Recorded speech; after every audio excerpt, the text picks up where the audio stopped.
Di sebuah desa terpencil di kawasan Gunung Kidul, tersebar kisah tentang sebuah gua yang dianggap sakral. Gua tersebut, bernama Gua Lindu, dipercaya menjadi tempat persembunyian sosok gaib yang mampu memberikan kekayaan melimpah bagi siapapun yang berani melakukan ritual pesugihan.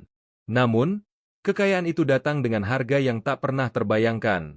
Pada tahun 2024, seorang pemuda bernama Dimas mendengar cerita dari temannya tentang Gua Lindu. Dimas, yang terlilit hutang besar dan tertekan dengan tuntutan hidup, memutuskan untuk mencobanya. Bersama 3 temannya, mereka mendatangi gua tersebut pada malam Jumat Kliwon, waktu yang diakini penuh dengan energi mistis.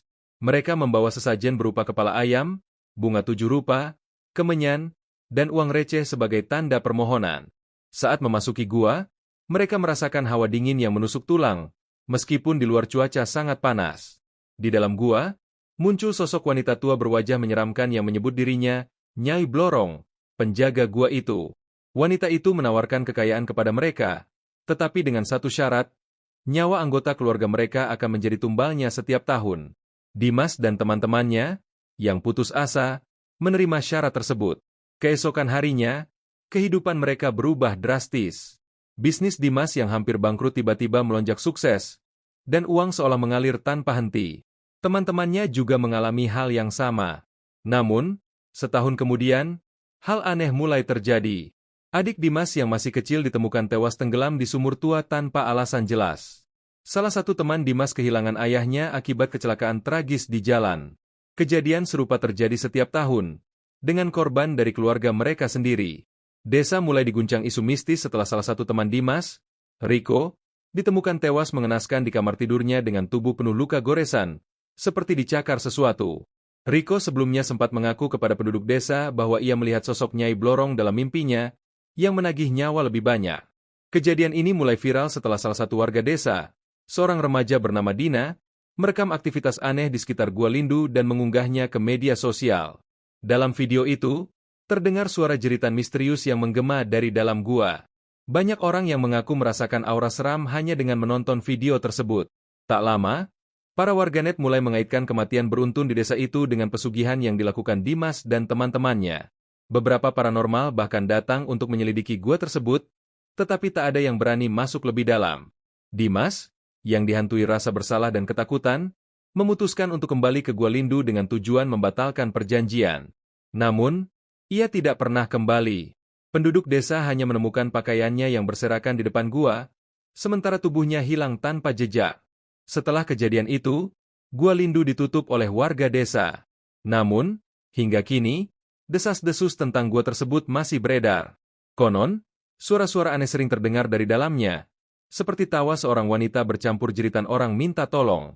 Kisah ini menjadi peringatan bahwa jalan pintas menuju kekayaan seringkali berujung pada kehancuran.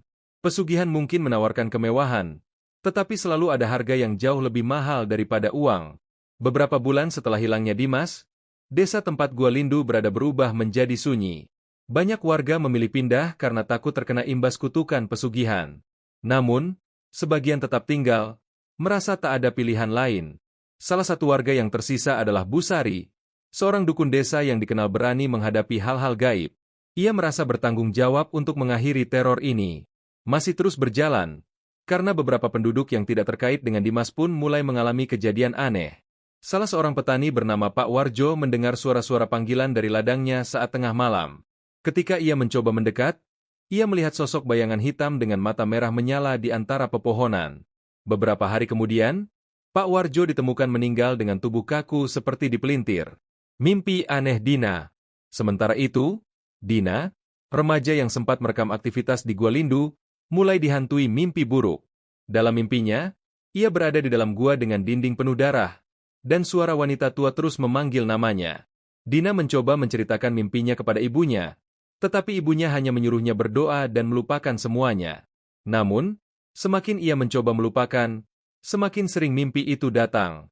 Puncaknya, Dina terbangun di tengah malam dan menemukan tangannya penuh dengan bekas luka cakaran. Ia pun memberanikan diri menemui Busari, berharap mendapat jawaban.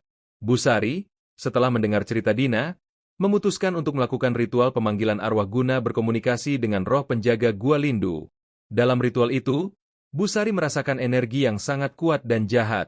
Sosok Nyai Blorong muncul dalam wujud asap hitam pekat, mengancam bahwa siapapun yang mencoba menghentikannya akan menerima nasib yang sama seperti Dimas. Namun, Busari tidak gentar. Ia mendapatkan petunjuk bahwa kutukan hanya bisa dihentikan jika seseorang berani membawa sesajen khusus berupa darah kambing hitam dan emas murni ke gua itu dan menghadap langsung kepada Nyai Blorong. Namun, ada risiko besar. Orang tersebut harus siap menyerahkan dirinya sebagai tumbal terakhir. Dina dan Busari ke Gua Lindu. Dina, merasa bahwa dirinya telah menjadi sasaran berikutnya, memutuskan untuk menemani Busari ke Gua Lindu. Dengan bantuan beberapa warga desa, mereka menyiapkan semua sesajen yang diminta. Malam Jumat Kliwon itu, mereka berjalan menuju gua. Hawa dingin yang mencekam terasa semakin kuat ketika mereka mendekati pintu gua. Setelah masuk ke dalam gua, Busari mulai membaca mantra dan mempersembahkan sesajen. Sosok Nyai Blorong muncul, kali ini dalam wujud ular besar dengan mahkota emas di kepalanya. Suaranya menggema, meminta tumbal terakhir. Pengorbanan Dina. Saat Nyai Blorong mulai menyerang Busari dan warga yang ikut, Dina maju ke depan, menyerahkan dirinya sebagai tumbal terakhir. Ia berkata bahwa jika kutukan ini bisa berakhir dengan dirinya, ia rela melakukannya. Nyai Blorong tertawa dan menyebutkan bahwa keberanian Dina telah memenuhi syarat untuk menghentikan kutukan. Namun, tubuh Dina perlahan menghilang, seperti dihisap ke dalam tanah. Setelah Dina menghilang, suara jeritan dari dalam gua terhenti. Aura mencekam yang selama ini menyelimuti desa perlahan menghilang. Busari dan warga yang selamat keluar dari gua, membawa kabar bahwa kutukan telah berakhir. Desa itu kembali damai, tetapi Gua Lindu tetap ditinggalkan. Warga setempat memagari gua dan melarang siapapun mendekat. Kisah Dina menjadi legenda yang diceritakan turun-temurun sebagai peringatan akan bahaya tamak dan keserakahan. Namun, beberapa orang percaya bahwa Dina tidak benar-benar hilang. Ada yang mengaku mendengar suaranya di malam hari, memohon agar tidak ada lagi yang tergoda oleh janji kekayaan dari gua itu. Gua itu kini menjadi simbol kutukan yang hanya menunggu korban berikutnya. Tahun berlalu, dan desa di sekitar Gua Lindu mulai kembali ramai. Generasi muda yang tidak mengenal kisah tragis tentang gua tersebut menganggapnya hanya mitos belaka. Namun, ada satu keluarga baru yang pindah ke desa itu, yakni keluarga Pak Surya. Mereka berasal dari kota, mencari ketenangan dan lahan untuk bertani setelah bangkrut karena pandemi. Pak Surya membawa istrinya, Bu Sinta, dan anak perempuannya, Nisa, yang masih remaja. Tak lama setelah menetap, Nisa mulai merasakan hal-hal aneh. Ia sering mendengar suara perempuan memanggil namanya dari arah bukit tempat gua berada. Awalnya, ia mengabaikan suara itu, mengira hanya halusinasi. Namun, suatu malam, ia mendapati dirinya berjalan sambil tidur menuju bukit. Beruntung, Pak Surya menemukannya sebelum ia sampai di sana. Temuan jejak Dina. Di desa, seorang pemuda bernama Arman, yang merupakan keturunan langsung dari warga lama, penasaran dengan cerita Gua Lindu. Arman mendengar bisik-bisik tentang Dina, gadis yang dianggap sebagai penyelamat desa, dan merasa ada misteri yang belum selesai. Ia mulai mencari tahu lebih dalam. Suatu hari, Arman menemukan buku harian lama yang ternyata milik Dina. Buku itu ditemukan di gudang rumah tua keluarga Dina yang kini kosong. Dalam buku itu, Dina menulis tentang mimpinya bertemu dengan sosok Nyai Blorong dan firasat bahwa dirinya tidak akan selamat dari gua tersebut. Namun, di halaman terakhir buku itu, ada tulisan yang sepertinya baru. Aku masih di sini. Jangan biarkan gua itu terbuka lagi. Tulisan itu membuat bulu kuduk Arman meremang. Ia merasa ada sesuatu yang belum selesai, dan kemungkinan Dina tidak sepenuhnya menghilang. Sementara itu, Nisa semakin sering mengalami kejadian aneh. Ia mulai bermimpi tentang seorang gadis yang mengenakan baju putih dan memintanya datang ke Gua Lindu. Dalam mimpinya, gadis itu memperingatkan bahwa sesuatu yang lebih besar akan bangkit jika pintu gua tidak segera ditutup selamanya. Namun, Nisa tidak bisa menolak panggilan itu. Semakin hari, ia merasa tubuhnya bergerak sendiri menuju gua, seperti ada kekuatan tak kasat mata yang mengendalikan dirinya. Pak Surya, yang mulai mencemaskan kesehatan mental anaknya, memutuskan untuk berkonsultasi dengan Busari, dukun tua yang masih hidup. Busari yang kini sudah renta memperingatkan bahwa kutukan gua belum sepenuhnya berakhir. Nyai Blorong, meski telah menghilang, meninggalkan kekuatannya di dalam gua. Jika ada yang mencoba membukanya lagi, kehancuran lebih besar akan menimpa desa. Arman dan Nisa bertemu. Suatu malam, saat Nisa hampir tak sadarkan diri berjalan menuju bukit, ia bertemu dengan Arman. Arman, yang sedang menyelidiki gua itu, menghentikan Nisa sebelum ia masuk lebih dalam. Ketika Arman menyebut nama Dina, Nisa tiba-tiba pingsan. Dalam kondisi tak sadar, ia berbicara dengan suara yang bukan miliknya. "Tolong aku. Jangan biarkan dia bangkit lagi. Gua ini bukan hanya tempat pesugihan, tapi gerbang ke dunia mereka." Arman dan Nisa, setelah peristiwa itu, mulai bekerja sama untuk mencari cara menutup gua. Dengan bantuan Busari, mereka mengetahui bahwa untuk benar-benar menyegel gua, diperlukan jiwa suci yang rela berkorban. Namun, mereka tak tahu siapa yang bisa melakukannya. Merasa waktu semakin mendesak, Arman dan Nisa memutuskan untuk masuk ke dalam gua Lindu. Di dalamnya, mereka menemukan sisa-sisa sesajen lama, darah yang telah mengering, dan jejak ritual yang dilakukan oleh Dimas dan teman-temannya bertahun-tahun lalu. Di bagian terdalam gua, mereka menemukan sebuah altar batu yang memancarkan cahaya aneh. Tiba-tiba, sosok Dina muncul. Namun, ia terlihat berbeda, wajahnya pucat, dan matanya dipenuhi kesedihan.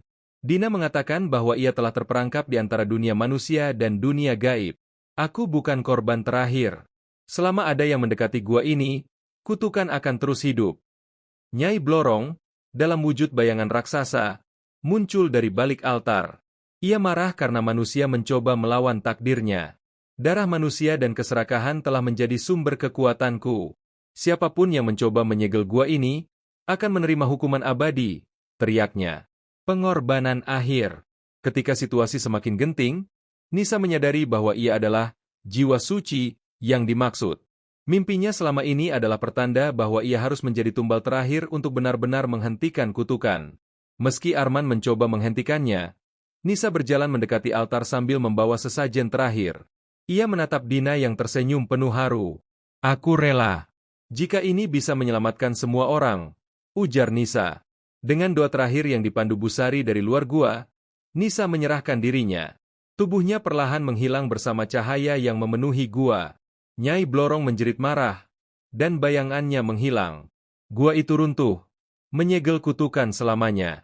Desa itu kembali damai, tetapi gua itu benar-benar hilang dari peta. Banyak yang percaya bahwa gua itu telah tertelan bumi, tetapi cerita tentang Nisa dan Dina menjadi legenda baru yang selalu diceritakan dari generasi ke generasi. Pak Surya dan warga desa mendirikan monumen kecil di tempat bekas gua itu, sebagai peringatan akan harga yang harus dibayar untuk melawan keserakahan dan dosa. Namun, di malam tertentu, beberapa warga mengaku masih mendengar suara gadis bernyanyi dari arah bukit, seolah berterima kasih atas kedamaian yang akhirnya tercipta.